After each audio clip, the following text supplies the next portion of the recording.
Hey, welcome back to our Bible study. We are now in Revelation chapter 6. So just a quick sum up of what's happened so far in the book of Revelation. John is on the island of Patmos. He's there as a prisoner for being a Christian and for being a preacher. And he's there at Sunday and he's worshiping God, and then he has a vision. And Jesus is there. Jesus tells him to write down what he's going to see. He writes letters to the churches. It's 2 chapters, but 7 letters in those 2 chapters. And then after those letters are done, he is taken up into heaven, and he sees what God's throne looks like, which is pretty cool. That's chapter 4. Then in chapter 5, there's a scroll that is taken out, and they're looking for someone who is worthy to open the seals. They can't find anyone worthy, so John begins to cry.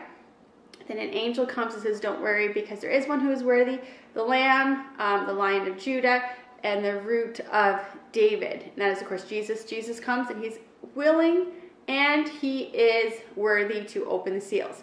And then everyone, or the angels that are there, begin to worship him. So that's chapter 5. Chapter 6 is when he begins to open the seals. So a lot of times the people when they're reading Revelation, they start getting to about this point, and that's when they go, okay, this is just getting weird, and they stop, right? But just keep reading through it. And a couple things to understand. The horses that are talked about here are just, they're pictures. They're an example of what's going to happen. So it's not really that complicated or that weird when you understand it. So what's going to happen in chapter 6 is when each seal that's opened shows something else that's going to happen. So it's kind of like a timeline of some things that are going to happen here on earth that are pretty horrible. But it's just a prophecy, okay? So it's a prophecy of something that we know that's going to happen in the future. Now, we did, remember, talk about the rapture when we were looking at Revelation chapter 4. And so I personally believe that we won't be here at this point, that God will have come and taken us. So we won't be here for this.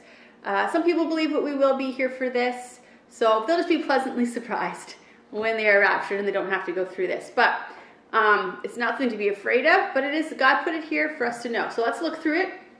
So he opens the seals. The first seal is a white horse. Remember, it's not like an actual horse comes running out, okay, right? The horse is just a picture, an example of what's going to happen. So the white horse, and then there's a man on the horse. The man has a bow and a crown, and he goes out to conquer the earth.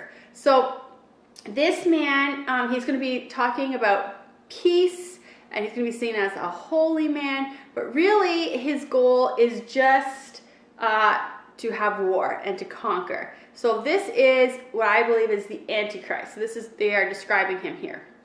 So that is the first seal. It opens the second seal, and it's just mass conflict on the earth. So this is a fiery red horse, okay? So this horse is just an example of conflict that's going to happen on earth. So you can imagine at this point there's going to be such chaos in the earth. There's not going to be laws, there's not going to be police, there's not going to be rules. Everyone's just going to be doing their own thing. And of course that's going to be mass chaos. So it's going to be war everywhere. The next seal that opens up is a black horse or a pale horse, and this is just really bad economy and a massive famine across the earth. So that's what happens next. So remember, we have Antichrist is going to come in.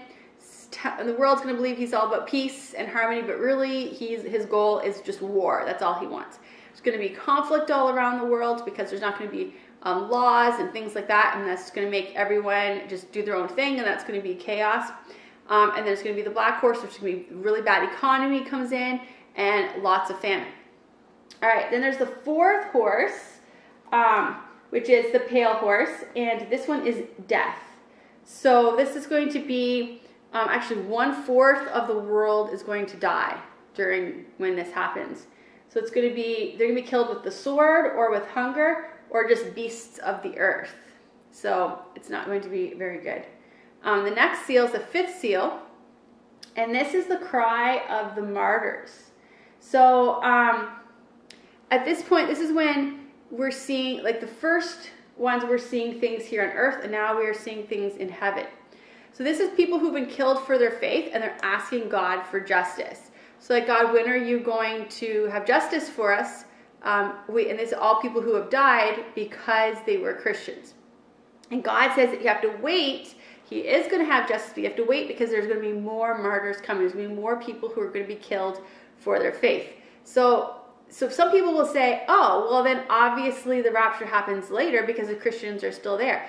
But we're going to talk a little bit later on. We'll get to some other chapters, but you will see that during the book of Revelation, while things are happening, that people are going to be turning to Christ. They are going to realize that Jesus was the Messiah, and they're going to be becoming Christians. So there will be people who become Christians after the rapture. Okay, so then there's the sixth seal, and this is natural disaster. So it's going to be massive earthquakes. The sun is going to go black. The moon is going to be like blood. Stars are going to fall. Mountains and islands are going to be moved, and everyone is going to just go and hide out of fear. So it's going to be massive natural disasters that's going to happen. And then the seventh seal, we don't find out about that until chapter 8. So in this chapter, chapter 6, we only talk about 6 of the seals. So that is the 6 seals that are going to happen. So just to recap, first one is the Antichrist, someone who comes in talking about peace and love, and he's going to see himself as a holy person, but he's actually just, all he cares about is war. And then we have conflict. It's just massive conflict going to happen all over the earth. Then we're going to have famine and really bad economy. Then we're going to have massive death by the sword and with hunger, and 1/4 of the world is going to die from that. And then we have the martyrs in heaven who are saying, when are you going to avenge our death? And Jesus says you have to wait because there are actually more martyrs who are coming. And then we have the 6th seal, which is massive natural disasters. And that is Revelation chapter 6. So when you go back through now and read it, and be praying while you read that God will just open your heart and your mind so that you can understand it. But it's really not that hard to understand. All right, I'm Laura Lee Stevens. This is Bible study, and that was Revelation chapter 6.